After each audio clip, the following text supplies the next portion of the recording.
I think we might just get a passage from Erskine May now. David Davis. Thank you, Mr. Speaker. My honourable friend recommended reading Erskine May. I happen to have the 25th edition of Erskine May with me. And, of course, what it makes clear is quite how difficult it is to amend an estimate. So much so, the last time it was successfully amended was 1 century ago. You may remember it was 1921.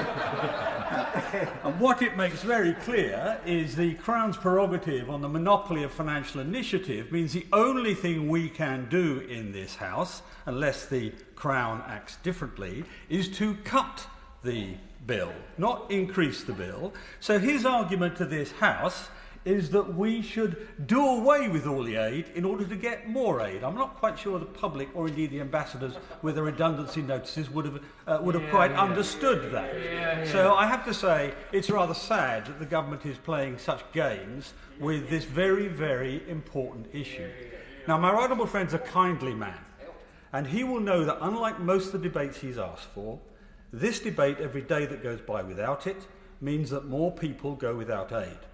And in the words, and particularly in places like Yemen, where there is a famine in place right now, and in the words of the United Nations Secretary General, the ex-Prime Minister of Portugal, Antonio Guterres, under famine conditions, cutting aid is a death sentence. Can we please have this debate as soon as possible so we can change the government's policy for the better? Mr. Speaker, the problem with pre-prepared questions is that they miss out what has been said before, so I will reiterate it.